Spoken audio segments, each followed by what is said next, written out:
Welcome in to the Toyota Lounge for the DNVR Avalanche Podcast, powered by your Front Range Toyota dealerships. We have all four of us here, and we are joined by special guest Ryan Bourque, former assistant coach for the USNTDP. And first of all, Ryan, thank you for joining us, and congratulations on the new head coaching job over with Cushing's. I'm sure you're looking forward to the new season. Are you ready for it? Yeah, I am. Just trying to get my feet under me here back in Boston. My family and I got two boys under 3 years old, and my wife, Maria, we moved back from Plymouth, Michigan. And I started up officially July 1, and all boots on the ground now.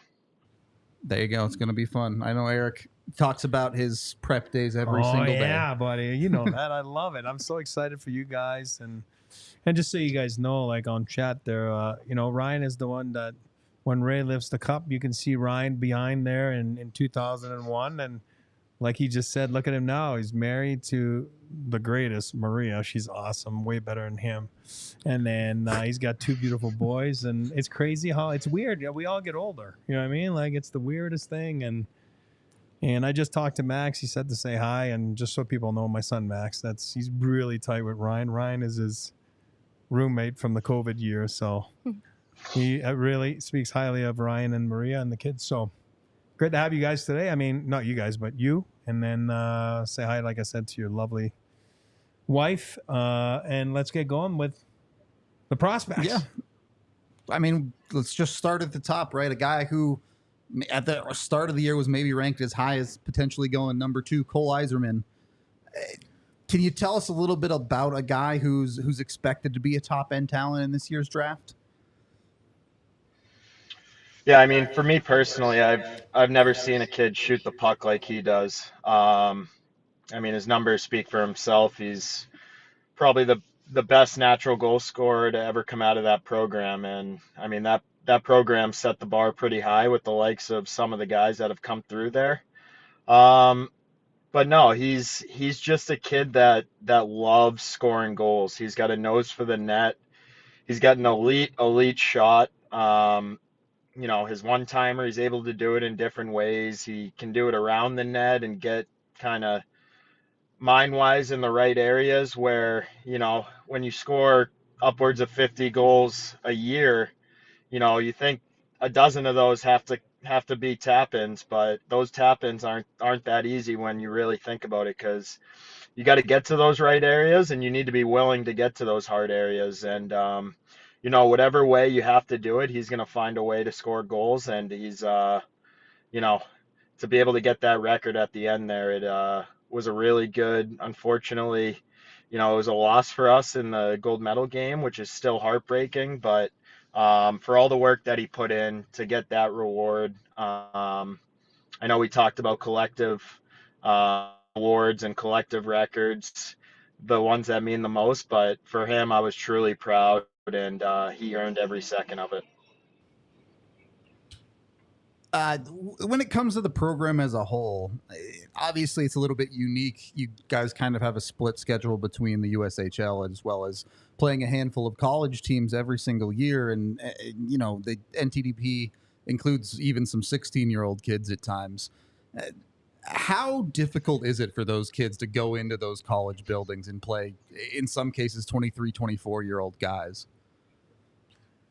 I think it's extremely difficult. I mean, I did it myself, and I know what some of those early games kind of, you set the bar in your head and you kind of try to visualize what it will be like, but you can't replicate the heaviness and, the age difference, because you think about it, a lot of these kids, even currently where they're at, they're playing in their same age group. So, to be playing against overnight grown men, it's something that takes a lot of adjusting, but I'll say almost an equal adjustment is the 17s that come in and playing in the USHL now. I think the strides that league has taken, it's just absurd how far along it is now. I know that the college hockey landscape and the way that things are drawn out a little differently now. So that league has just reaped the rewards of, getting guys who have filtered down and in terms of age and heaviness.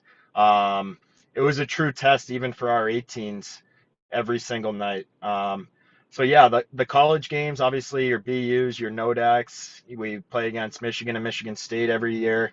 Those ones are easy to get up for, but I think sometimes the hidden gems are the USHL games in between, because that league it blew me away with how far it's come.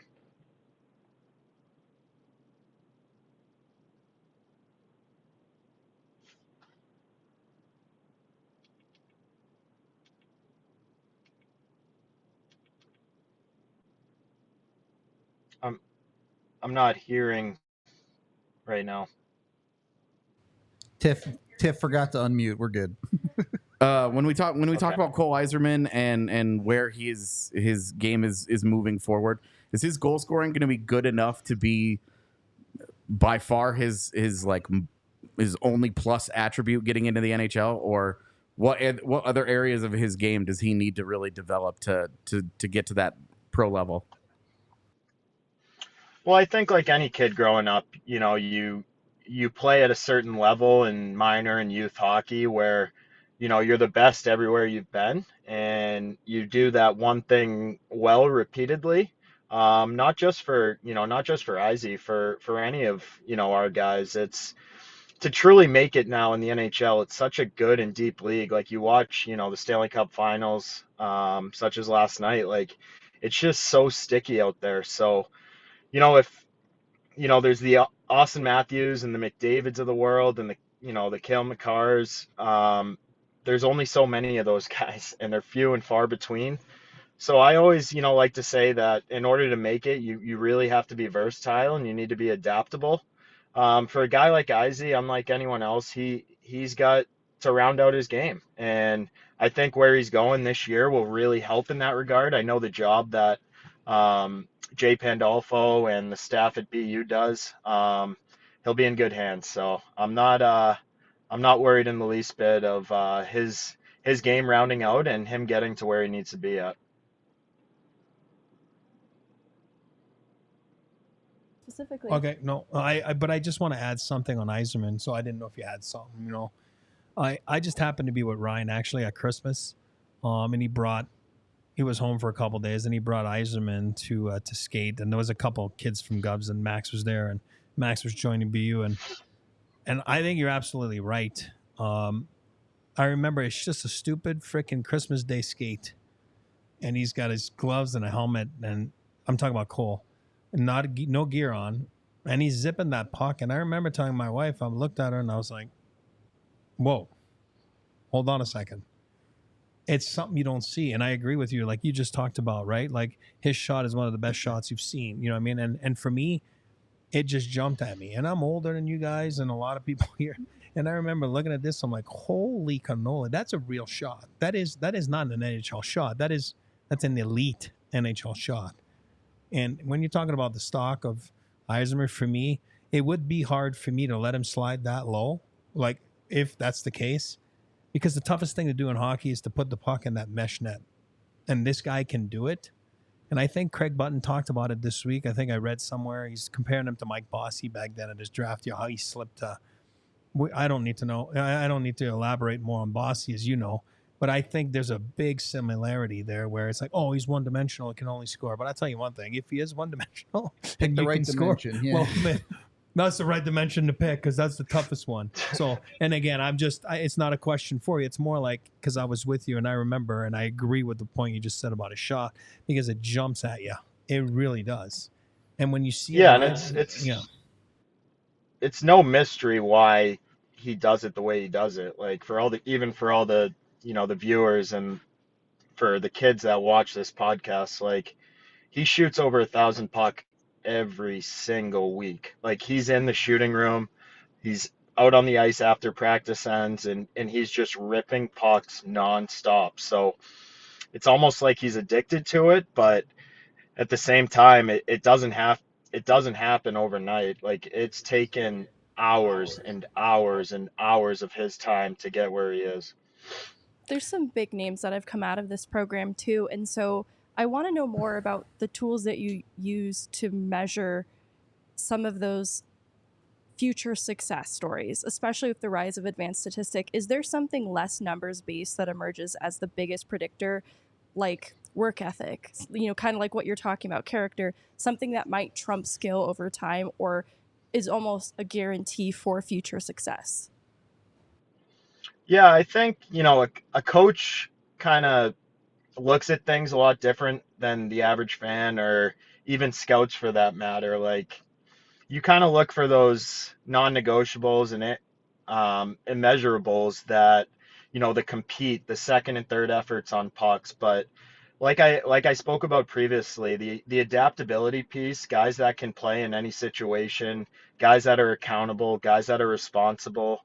But then probably the most important thing is guys with sense, the guys that can see the ice and be in the right spots and have good habits in that sense. They're the ones that really get on the coach's good side, and it's no secret why they probably have the most minutes in each game.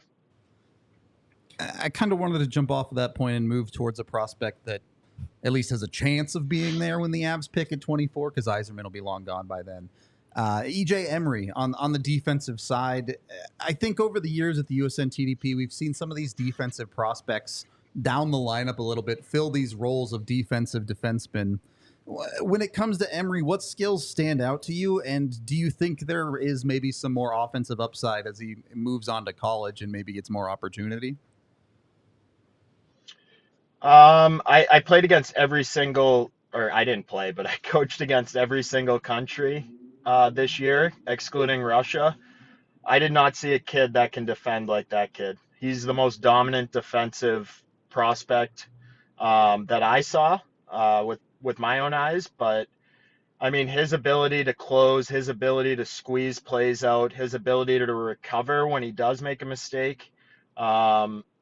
His explosiveness is insane. Like, obviously you saw the combine numbers, and it's, I wasn't shocked or surprised I saw it all year long, and he's a freak athlete. I don't know if Eric was at the game, but I'm sure he saw highlights. Like, we played against BU this year, and he turned the puck over, and Zabanet was, on a break through the neutral zone, and he caught him from 3 feet behind him. And I don't know if you're familiar with Zabanet in Hockey East, but he's probably the fastest skater in that league. And that just gives you a little bit of example on EJ. Phenomenal kid, very driven, always wants to go against the best. He's got a great demeanor and work ethic to him. And then I did the penalty kill this year, and he was literally able to kill penalties by himself. Like, he's just really, really special when it comes to defending. And I think his hunger and compete and approach to really want to be against the best is what separates him. I'm curious what you think his ability to develop at the next level, the offensive side of it, because you watch the NHL now and you see you just have to be able to play with the puck a little bit. How far away from being not just serviceable, but just a really solid puck mover is he? Yeah, 100%. Like, to play at that level, the first pass is obviously the most important play. He's capable now, and he's ready now.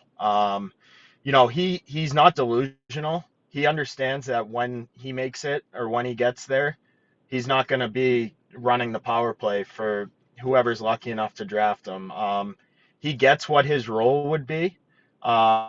He's disciplined with it, and his skills and his ability to move the puck are definitely up to speed now. And I know that North Dakota and what they do there and the prospects and the developing they've done on their end, I have no doubt that, 2, 3, 4 years of college and he'll jump right into the NHL and fit right in. I wanted to ask about the pipeline of defensemen coming from the program and moving on to college hockey, because oftentimes college hockey, the downside is maybe the lack of physicality, not quite playing among bigger guys and then the scheduling, but there's been a lot of success with defensemen specifically coming from the USNTDP program and going to college. And I wanted to know what it is about that level that you think is better preparing defensemen for the NHL.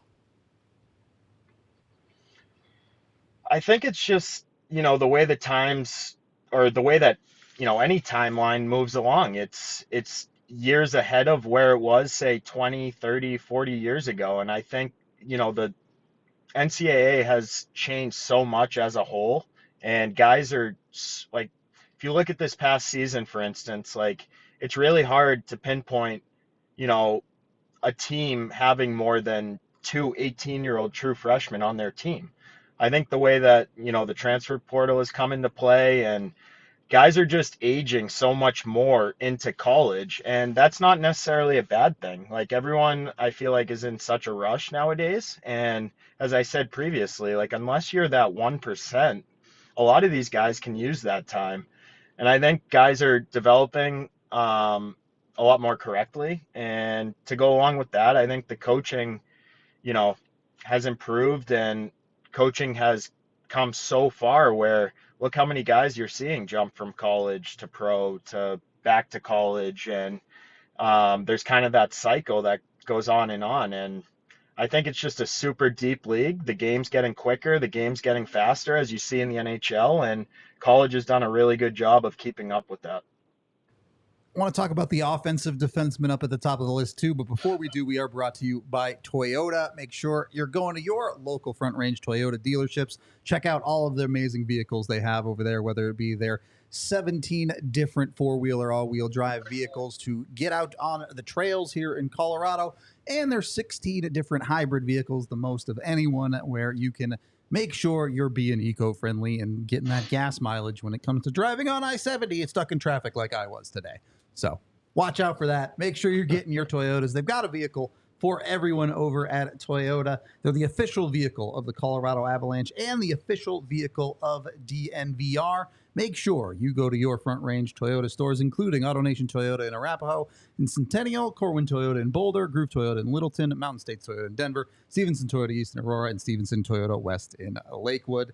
And once you've got your Toyota, you can go ahead and pull your phone out and get in with ClutchBet, the most unique Colorado bets when it comes to any sports book, whether that be right now, it's really only the Rockies and the Rapids playing, I suppose, but the Broncos are not too far around the corner, and the Avs and Nuggets will be back very, very soon.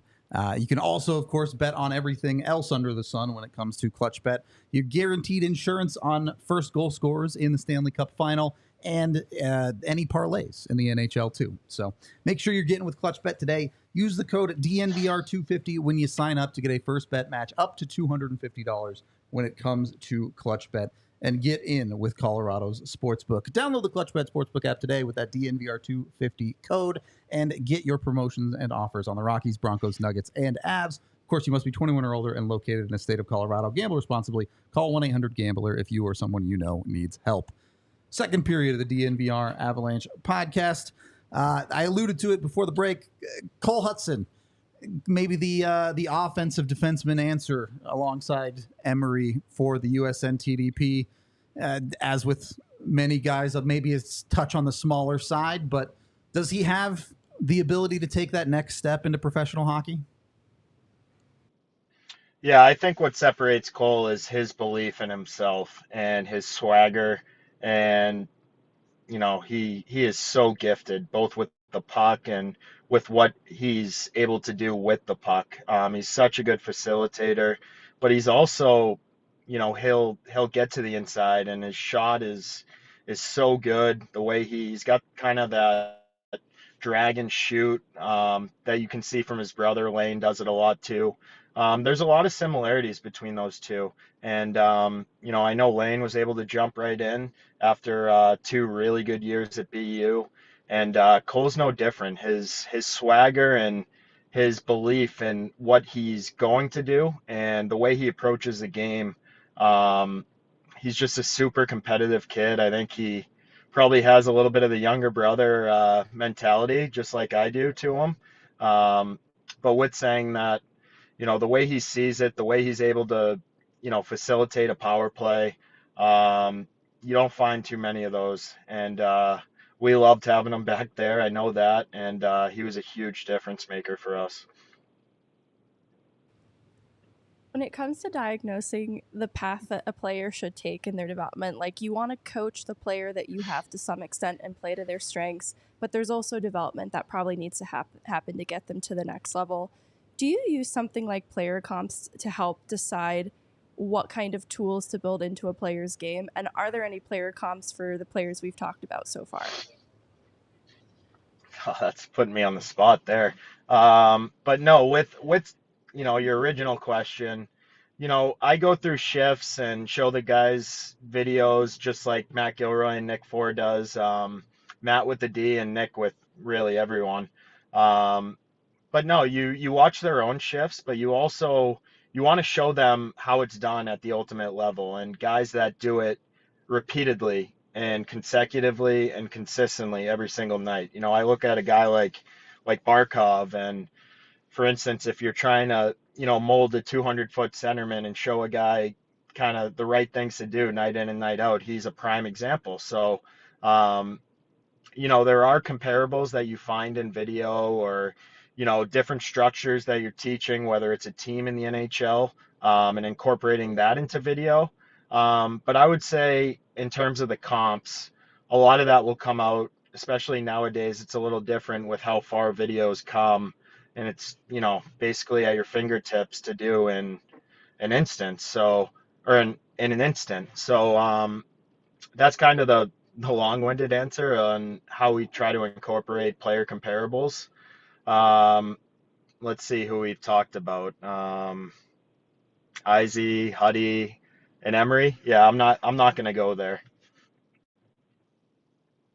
Fun one for you though, and again, we always talk about sometimes you can slip in the draft, and we all know Lane, his brother, slipped. I'm talking about Cole here. He's a BU fan, right? So I'm going to stick to the BU family here. Typical. For fun, putting you on the spot. Does Cole Hutson go higher or lower than his brother Lane?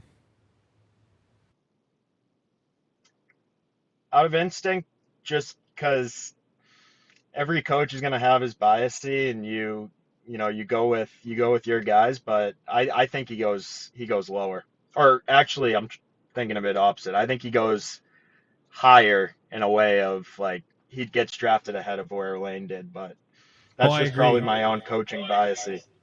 Okay, I agree with you. Because I think the way Lane did the last 2 years and then jumped in. I know it's just meaningless games at the end of the year in Montreal, but still, he fared well. Detroit had to win those games, and they were real games, So I think he's going to be more than fine, even though I was susceptible a little bit. You've really seen the light on Cole Hutson here. What's that? You've really seen the light on this kid. Oh, yeah. So I He's agree. special. He's really special. I think people are going to see Lane and say, okay, you know what? We're not making that mistake. You know what I mean? And we're going to take him. That's the point I'm taking. So I agree with you. I agree. We wanted to touch on maybe flown a little bit more under the radar than the three guys we've already talked about. And Teddy Stiga, a winger for you guys. Again, maybe a guy a little bit on the smaller side. A few lists have him going in the first round. Do you think he's really that level of talent? I do. He's a gamer. He's a big game kid. A lot of people find him undersized, but I mean, he plays so big, and for me, I mean, I'm 5'9", so I'm undersized, but he towers over me. I'd say just his pace. Like, he played at one of the highest pace of our group. His ability to play fast, and it's not always with the puck when you're playing fast. It's without the puck. And I'd say just the tempo that he was able to play with, and then the relentlessness that he would put on the opposing team. His ability to track pucks and strip pucks and turn it into offense. He's got scoring touch to him. He can pass the puck really well. When it mattered in every big game, he was there. And then the one thing to make it, if you are going to play the undersized part, if you will, he's very, very tough. Playing against, I remember Western Michigan, our first college game of the year, which is a very heavy group in college. he took one of the biggest, like, I didn't think he was getting up from this hit. It was like his first shift of the game, and he was up instantly, and I couldn't believe my eyes. That would happen a couple times, and he would always get up. He blocks shots. He does the dirty things. He's a really tough kid, and obviously a really talented kid. I'm good. Good. All right, Ryan, thank you for coming on. We appreciate all the insights on the USNTDP kids. If you want to shout out anything you're doing or your socials or where people can find you, go for it. Awesome. Thanks for having me, guys. Anything I can do for Eric, his family. I know Max will probably tune into this in a little bit. But no, any kids in Colorado that, want a great experience and a prep school experience, Cushing Academy hockey is coming, and just reach out. My email is Ryan Bourque at Cushing.org. There you go. Awesome. Go hit them up. Go become part of the Cushing's family, and who knows? Maybe you'll be playing in the NHL someday. Thank you again, Ryan. We appreciate it a ton. We'll see you soon, I'm sure. Thank you, buddy. Thank you. Have a good one, guys. You too. So, a lot to get through there. I Draft guess. them all. Yeah, I'm taking Stiga third right based now. on that, I want all four of them. Maybe a little bit of a biased source, but Of course. I tell you what, he sold me on Emery pretty good, Right? Yeah, That's right. honestly, I want to start with Emery because it seems like he's the most natural fit for what the Avs need and right in that draft range. Yep. Because for me, if Cole Eiserman is there, you just take him. Something has gone wrong. If he's at 24, something crazy. Yeah, something has gone wrong. Jeez, Teams have gotten silly. They have overlooked that you need to score goals in the NHL to win games, and you just go, thank you. Yep. But when it comes to Emery, there's a lot of this conversation about that tier of play of the draft. Mm-hmm. It's very forward heavy because a lot of the defensemen are going to be in the top 15. Yep. But that next group, it's EJ Emery, it's the Norwegian kid Solberg, and it is Charlie Ellick. Yep. Out of the WHL. Those are three guys that are kind of grouped into that middle area. That could be there when the Avs pick. Exactly. Yeah. And there are, I tell you, when I watch EJ Emery, it brings me all the way back to 2018 with Keontre Miller. Very raw, great tools, and just a guy that you look at and say, should have asked them that. Yeah, I didn't think about that. The size is there. What they're talking about behind the scenes, about a guy like that. Miller. Yeah, the size is there. There's a lot of tools there. You really like where he is as a defender already, and he's going to go play college hockey where he's going to get to beat up some dudes. You really like that, but you want to know where the all-around game is going to develop into. Is he going to have enough offense? And with Emery, I think my biggest concern there would just be, can he play with the kind of pace consistently enough, specifically to be an Av? Yeah. But certainly after listening to Ryan talk about him, it's like, great. He can clearly skate. Yep. He's big. He's got the physicality to it. Okay, great. But Emery is a guy that I am very curious about in that spot. The handedness, the size, all of that profile really fits nicely into the Avalanche organization. And, being hostage of the moment, hell yeah. Sign me up. When I look at the Avs defensive pipeline right now, and it is a bit undersized, and so I think adding a 6'3" and the versatility of a right-handed defender, I think that's also so coveted that I'll be curious to see if he's still available. When he goes at 18, 24. we'll all roll our eyes. Exactly, but I won't be surprised because I understand how valued that is elsewhere, but I can see the value in the Avs also prioritizing that, just to have a little bit of diversity in their defensive pipeline. I like where it is at today, but I think that is the kind of diversity that they need, just to add something a little bit different. Because right now, that is kind of what we're looking at, like questions around what Josh Manson is, and then the rest of the way, it looks pretty undersized and puck movie, and that is great. But I think to have something a little bit different, and I like the program he's going to. I know that's controversial to say, but it's a good program. Like, he's in good hands, and I think the opportunity that awaits for him there is also going to be a really big test. So you don't have to root for the program, but you could be very happy that he's going to one that produces talent. You're going to be in good hands. Yeah, and it is one of those programs where when you draft a college kid, you're like, Where's he going? Oh, he's going to like Northeastern. Hey, that's a good program. Yep. But like a guy that goes to BU or BC or Denver or NODAC, you're like, that's a program that gets you pro That's ready. yeah, exactly. You're like, great. This is a pro factory. They've got the facilities. They've got the approach. They no facilities. Yeah. They Right? understand. It's NHL level right Oh, there. buddy, it's better than NHL. Like I'd always say, like I didn't have. I mean, those facilities. It's amazing what they have. That's what now, held you like- back. Well, that's right. Or else I would have been better. Would've Maybe been 1,000 more games goal. if Yeah, I you would have would've led played one more for goal. But to go back to what you were saying there, I agree with that because I think as a scouting team, meaning like a team of scouts that work for a team, you value, right? I'm saying like you value. There's some stuff you value more, and that's why lists are different. Yeah. That's why listed Avs were more OHL oriented, right? A few years back, as we all know. And I'm not bashing Hep or Price or, you know what I mean? This is what they valued. This is what they saw. This is what they were emerging because they were living there. It's easier when you see them day in and day out more often than you see the Westerners or whatever it is. So there is an East Coast, West Coast bias of where you're located. I don't care what people say. It's true. It's fact. It's human nature. And when it comes down to Emery, like, it's going to come down to a team that values exactly what Megan was just talking about or exactly what you were saying. And it might trump over, for example, like some goal scoring or whatever it is. And I think he's that typical guy. And then he's the guy that you're like, oh God, if you're going to go pick him and you don't, and then he gets picked 2 picks later, he's the guy in the back of your mind you keep an eye on for the next couple of years because you're like, oh God, you know what I mean? Did we make a mistake or whatever? So he's that guy. He's that guy that can make you look bad. Would you go so far as to say that EJ Emery protects the house well? Yes. Is he like a roof Yes. on your house? I wasn't sure where you were going, but yes. Right, I agree with you. Red Hawk Roofing can do the same thing for you that EJ Emery does for the USNTDP. If you didn't know, that hailstorm the other week, biggest hailstorm since 2017 in Colorado. So I remember that one. lot of damage out there when it comes to roofs. And Red Hawk Roofing has your back. You can go to redhawkroofing.com.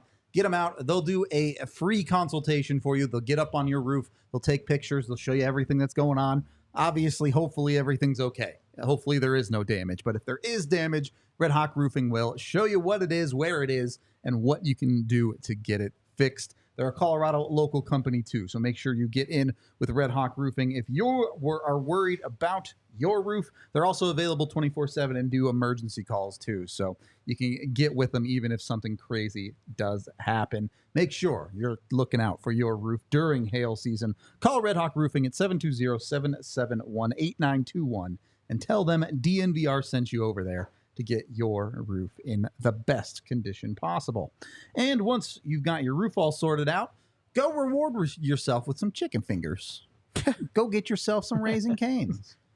Yeah. Got the roof taken care of? Yeah. Let's go get some chicken fingers time. That's, you know what? You gotta do those types of things to get yourself through life sometimes. It's true. You gotta reward yourself on occasion. Look, Little if you're treats. going to treat yourself with some fingers, you got to get some cane sauce. Absolutely. Required. Honestly, like, Best sauce. don't get me wrong. I love Cane's chicken fingers, but I'd put their sauce on like anything, and it'd be like, all right, I'll eat this now. I'll eat this now. Yeah, something I didn't like. Oh, it's got cane sauce on it. All right, we're good. Even an apple? All right, move on. He's going to put it on chocolate to make it edible. I want, it could work if you had the right kind of chocolate. Jesus. Oh, God. I think it could work. Help us. Make sure you make a pit stop at Raising Cane's for those craveable hand-battered chicken fingers for yourself. You can get them cooked to order alongside their sauce. You can also get their amazing sides if you're a coleslaw person. We're really not. We just ask for double sauce because that's how we roll. Race into Raising Cane's today and turbocharge your chicken fingers by getting them even faster ordering online at raisingcanes.com or through their mobile app. Raising Cane's chicken fingers, one love. Third period of the DNVR Avalanche podcast, and this is something kind of Megan alluded to in talking about the Avs depth chart of defensive prospects. Let's be real. Pretty much every NHL head coach has a Jack Johnson type. I'm not going to say Jack Johnson himself, but you look at a guy who they have in the lineup that is almost strictly there to play defense first, Yeah. and everything else secondarily. Yeah. To me, I think that's where you start looking at an EJ Emery, and obviously, hopefully, he goes to college and the offensive game explodes and everybody's happy and he's awesome. Yeah, but at a minimum, I think you're looking at a role type of like what Jack Johnson did, maybe more 2 years ago than what he does now, which is just kind of be bad. But the guy who fills that role, taking strays. Look, man, it's just the truth. The Avs kind of lack a little bit of that. And you think, maybe Sean Barons can do some of that. But as you mentioned, definitely a guy on the smaller side compared to someone like Emery. So I guess my question is, for the Avs as an organization, does Emery as a player make more sense than someone like a Hudson? Yeah, for the Avs specifically, Hudson makes tons of sense, right? Because the dynamic way that he plays the game drops right into Avalanche hockey. He would get into a preseason game and Jared Bednar would go, yup. Like, look at this guy. He's an animal. He's flying up the ice. He's very dynamic. He's very creative. Ryan just talked about his swagger. Yep. If you're going to be an impact player at that size on the blue line in the defense, there has to be a significant belief in self. You have to have that kind of attitude. And I look at Cole Hutson and I think this is going to be, for me, I get shades of Tyson Barrie. Same. I think it's that caliber of player. And that's great. Like, that's a really good NHL player for a long time. Yep. Is that what the Avs need? Nope. With Cale Makar entrenched at the top of your lineup, sometimes I think Cole Hutson to me is a better prospect than EJ Emery is. I feel more comfortable that he makes the NHL and has a more consistent impact and a higher impact when they get to the league. But for the Avalanche, when you have that conversation, Cole Hutson just doesn't make tons of sense. What is his path to the league? What role is he going to play? He's never going to be a power play one guy in Colorado because of Cale Makar. Yep. And is he going to be? Are you getting max value out of a guy like that running your second power play? Part of his appeal is that he has to be producing on one of those units for you on a regular basis, and second power play units just don't play very much in the NHL. Certainly not for the Avs, especially when you have a 90-point number 1D in the prime of his career. Like, he's just, I love Cole Hutson. I think he should be a first round guy. I would take him over EJ Emery if I had nobody else in my organization. But if I have Cale Makar in my organization, I have a hard time with Cole Hutson, and EJ Emery is a lot more intriguing to me. But it is in no way any kind of shade to Hudson, because I think he is 10 tons of fun. Yeah, I think that's the key, is viewing it through an Avs lens specifically. The path to the NHL looks more realistic for Emery than Hudson, just because of the timeline for either of these players being in an NHL game is a bit of ways off. For sure. And so both of these players have the benefit of time before you're even having that conversation through an Avs lens. But specifically, it does feel like it's more likely for Emery to step foot in an NHL game with time on his side. And that's where he can really drill down on the defensive tools that they can always benefit from, right? A shutdown PK guy, they can always benefit from a player like that and make room at the bottom of their lineup for it. That's where it gets a little hazier for Hudson on the F specifically. And so I think if you're drafting with a player that you can actually use in mind, that's where Emery starts to make a little bit more sense. But I completely agree with AJ about really appreciating Hudson, and I don't think many teams will make the same mistake in looking too critically at his size. Eric, it's like the league now where you're like looking at it and you're going, a guy that is Cole Hutson size. I guess they're the same size, honestly. Kind of, yeah. You look at Cole Hutson's size and you're like, more than ever, a guy size like that hasn't mattered. Yeah, it is not nearly the dissuading factor that it used to be. Those guys get drafted all the time now, but you just can't have too many of them, because then you end up with a really small defense. But yeah, if he doesn't get drafted in the first round, it's because teams they overthought it. Way too cute. They overthought it way too much. That's what I want to ask Eric. Are we overthinking here? You're the one who always sits there and says, take BPA. If Cole Hutson's the BPA, you just take him You over take Emery. the words out of my mouth. And it is, because you're going to have your list, especially those first 30 guys, you know what I mean? And you're going to go back to your list of a BPA best player available. And that's what you're going to come down to. And I'm a firm believer in it. I stick to it. And there's too many examples. We can do a show on that one day, but there's too many examples that you make mistakes by overthinking it, overanalyzing it. When it comes down to Hudson, though, I'll tell you one thing. I read something this week, and he said, somebody asked him, comparing to his brother. Of course, you're going to have that. It's normal. That's the question we just asked Ryan. I just asked Ryan, why not? Why wouldn't you compare it? It's normal. I think he weighed in at 165 yesterday, whatever it was, 5'10", which is bigger than Lane a couple years back. You know what I mean? So that's not saying much. You know what I mean? But again, Lane's a lot bigger now, 2 years later, and a lot, Well, college hockey helps you put that weight absolutely. on, too. And you become a pro, you know what I mean? But I think the thing with what I read about Cole that I really liked, and it goes with what Ryan said about the swagger, is he's like, I want to be that guy that makes those GMs regret not picking me. You know what I mean? And I think, again, he is that guy as much as Emery was about the style that you pick as a scouting team.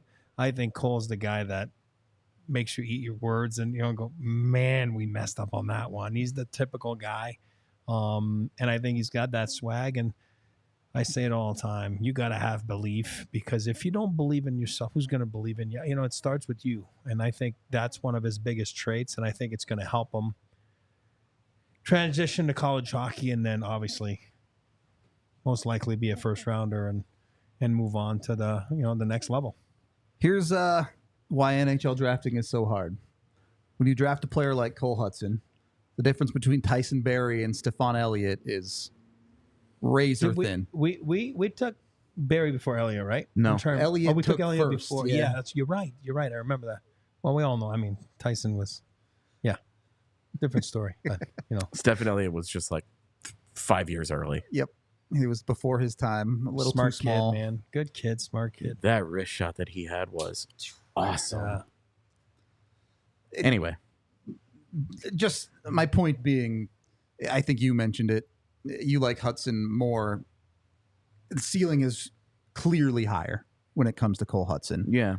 I think the floor is higher for someone like Emery. Yeah, and with Emery, it's like, are you Keandre Miller or are you Cody Ceci? Right. And like Cody Ceci's been in the league a long time. Been way overplayed. So I don't want to. Right, but like his whole career, even whatever you would consider his heyday, limited in certain areas. Yep. Was he really good at the one thing that he did? And this is a thing that we haven't fully gone all the way in on all of our draft stuff yet. Correct. But like, this is a thing that's really been eating at me when I watch this class is when you draft defensive defensemen really early in the draft, you don't normally get really good high-end defensive defensemen in the NHL. Get third pairing guys. Because I was asked, we were talking about this off air the other day. Who's the best defensive defenseman in the NHL? Yeah, Chris Tanev is who we came up Jack with at Johnson that time. used to be a different player. Yeah. He changed he used to have Exactly. offense, He used to be the offensive player. He had 30, 40 points a year, like steadily through his prime. Jack Johnson was a top 5 pick in a different world. Yep. And it was 2 or 3, I don't remember. Yeah, he was. But he was a top 5 pick in a different environment. Jack Johnson wouldn't be a top 5 pick today. Nope. But the point that I'm kind of getting at here is that the Avs picking at 24 don't have the same kind of concerns of, oh, we're only going to get a guy that plays 19 minutes for us and is on our top PK unit. At 24, the Avs but gives us 30 points a year. For that. Yeah, like that. But that's the thing. Do you believe you can get that out of EJ Emery? And if you can max out EJ Emery, is that more valuable than getting 60% of Cole Hutson because he's permanently blocked by Cale Makar? To the Avs, I would say yes, for sure. And I personally, for the scope of this conversation, I do not care about the other teams right now. Sure. Just from an Avalanche perspective, I'm saying that's a really hard call to make. Definitely. If you look at it and say, we think we're taking the worst player, but could be the better Av. Yep. That's a hard thing to balance. You better be right. Put it that way. Exactly. Well, Eric's voice is in my head thinking about some of the changes to the defensive pipeline that could happen overnight, right? For like sure. Gulyev, Yeah. Barons, they could be a piece next season. Mhm. On the draft floor. And then suddenly Cole Hutson's path to the NHL looks a lot different. Definitely. What's going on with Malinsky? We still don't really know. Like, is that I penciled in this scenario. I penciled him in already. He's in the Avs lineup. Sure, but if he has a really good season, all of a sudden, hey, maybe Emery starts to make even more sense because Malinsky's that puck moving D down your lineup. Maybe if Malinsky struggles, you wishing you had Hudson. Like, that's just the way it goes. If you have a crystal ball that can see that future, let me know. I would like to use it. Well, and would you rather have a second pairing of a maxed out Sam Girard and Cole Hutson, or a maxed out second pairing of Sam Girard and EJ Emery? Emery. It's not hard for me. Which one are you winning a playoff game with? Here's the thing. Because it's hard. Because if Cole Hutson is really, really, really good, and let's be like, we talked about this already with Hudson, he would be really good in Colorado based on how they play. Yep. But the Avs kind of already have that skill set.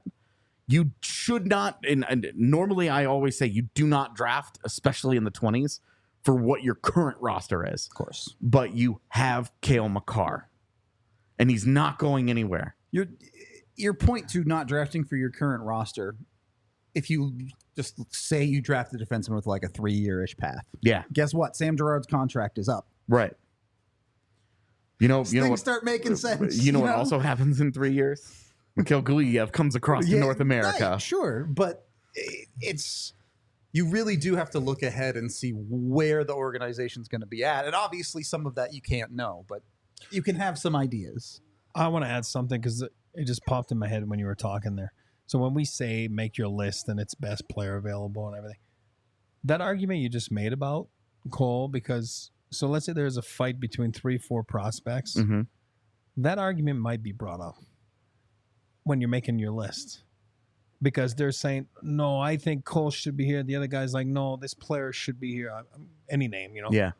But then all of a sudden it's like, yeah, but we have Cale Makar, and you just said Cole Hutson's really, really, really, really good. Well, Cale Makar's really, really, really, really, really, really, really, really, really, really, really good. And that might be your argument where all of a sudden player X becomes more valuable in your draft list than Cole Hutson. You know what I mean? On the spot, you're going to go back to your list, and that's why I say you're going to go BPA, best player available. But as you're making your list, that's a point that will be brought up. And as you're making your list, it might come into consideration that you're better suited maybe with, I don't know, I'm using Cole Eiserman, a forward that can score. You know what I mean? I think you're definitely better suited with that guy if you have the option. No, but I'll take it. You know what I'm saying. That was a good point. A good point from our Toyota chat here, too, from Kay, who, look, if you take the BPA, maybe somebody wants that guy a little bit more, and you can make moves down. Cutter Gauthier for Jamie Drysdale. Like 100%. And again, I'm older. I always give you guys older examples, but New Jersey Devils one year, look it up. You'll see. I want to say the same draft or 2 drafts in a row, high. I'm talking about first rounders, second rounders. They took 4 goalies. Craig Billington, former Avs assistant GM. Kirk McLean, friend of the show.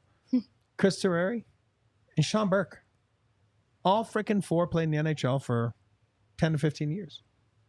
And that's exactly what you're saying right there. Like, at some point, you'll use them as an asset to get you something else that you're looking for, a.k.a. Cutter Gauthier or something like that.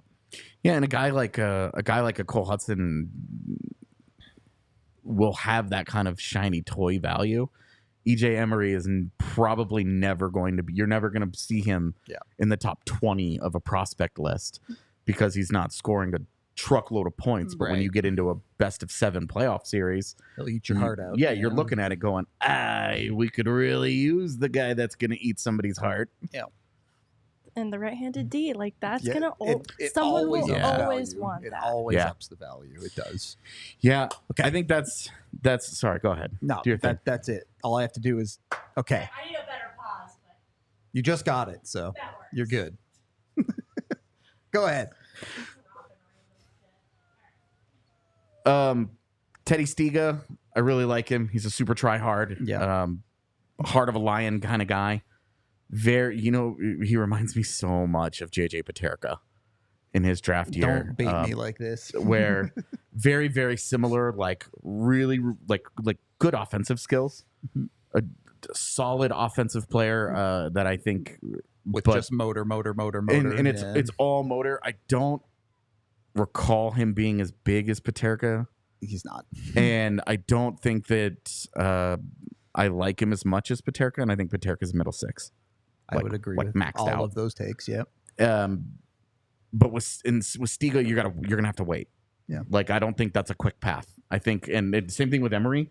I don't think that's a quick path. You're talking 3 years of college type stuff. I very much think that it's 3 year. I'm saying I would say if they were to draft either one of those guys, I'm putting it 3 years for Stiga and Emery to turn pro.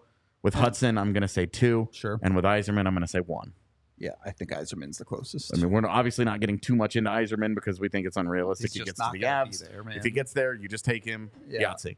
But I do really like the idea of a Teddy Stiga. They need a guy like that in the organization.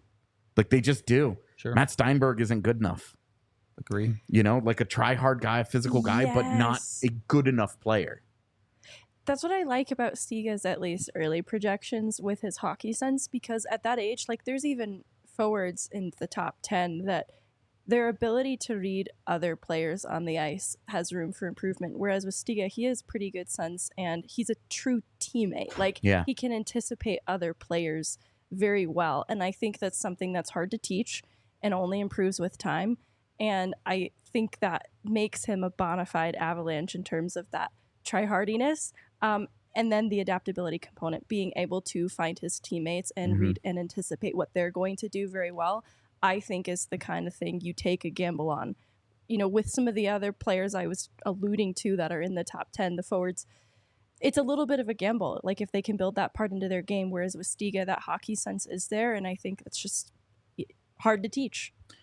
He's also a guy that you take him, you're not lying to yourself about what you're getting. Yep. You're not looking at it going, oh my God, we're going to get a really good top 6 player out of this. If you do, awesome, obviously. But your expectation is more like, hey, we're going to get like a souped up offensive version of Logan O'Connor. We're going to get a guy that's really good at playing with good players. A guy that can, as has been mentioned, his adaptability, that can kind of move around our lineup and can kind of fill in the holes. And it's not a guy that you're looking at the same way that you are a Jean-Luc Foudy or an Oscar Olausson, where you're like, these guys have to be skill guys in skill positions. Otherwise, it's going to be really hard for them to stick in the NHL.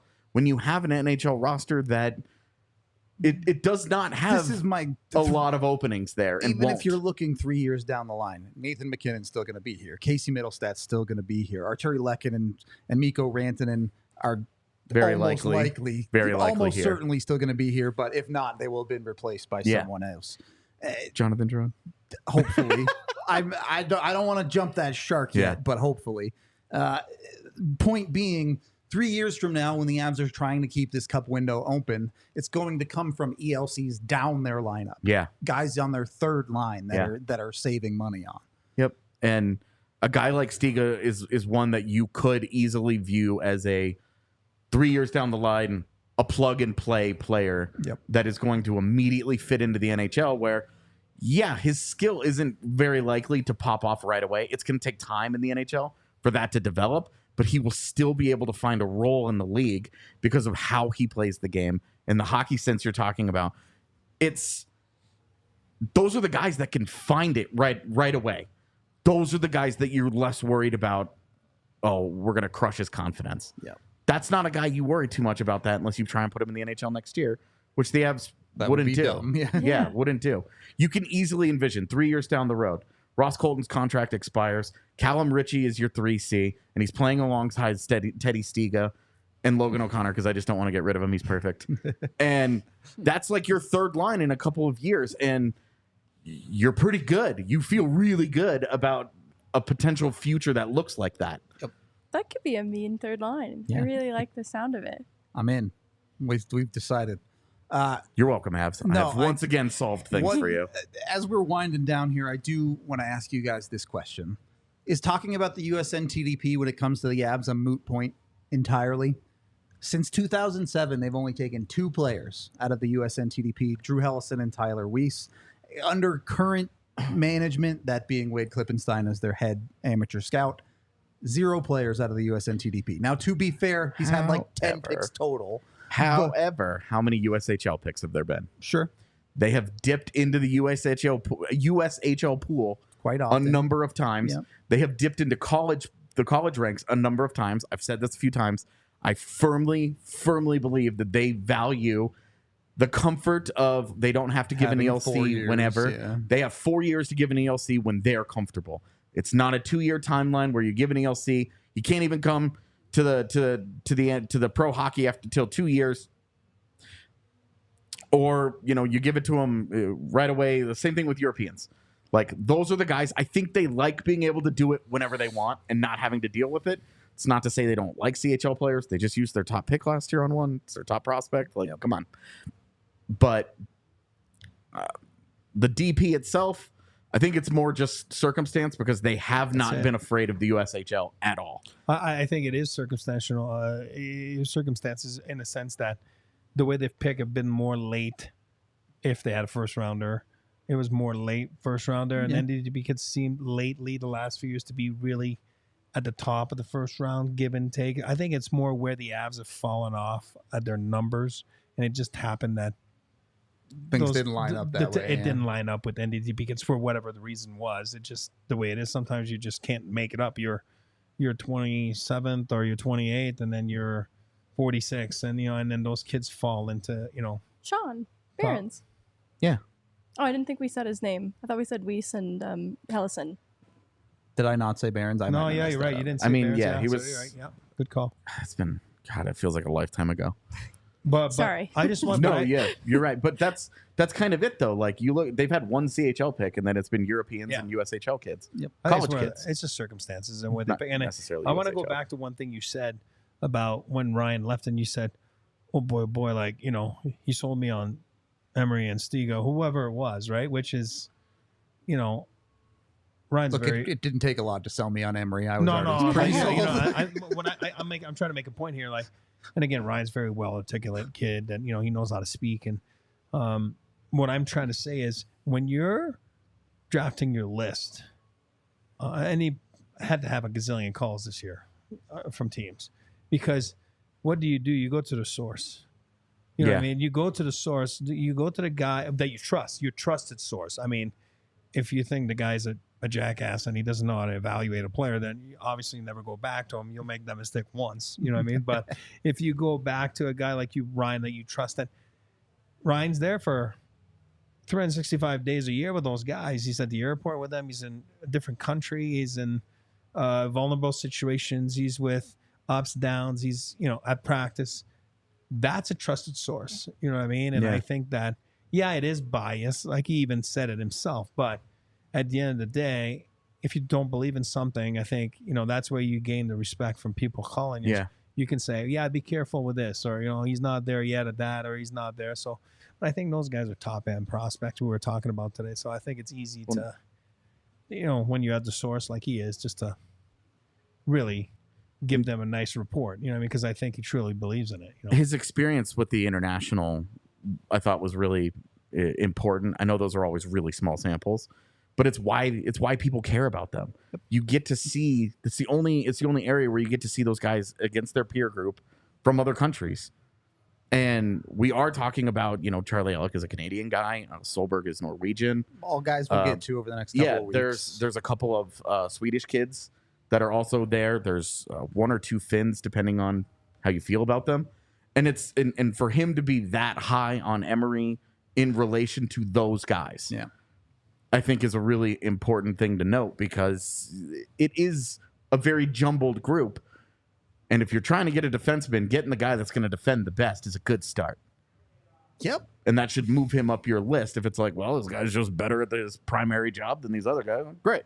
So I do think the international thing stood out to me. Okay. We good?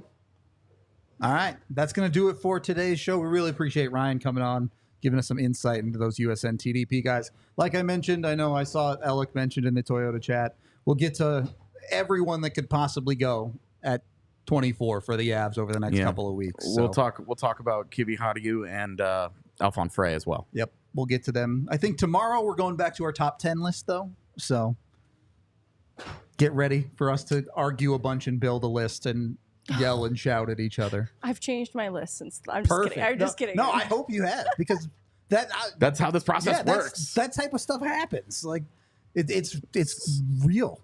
It's how it goes. Come to my side with Lev Shinov. No, I won't do that. So wrong. Anyway, we are going to get out of here for today. We appreciate y'all, and we will talk to you tomorrow. We all silly like the mayor.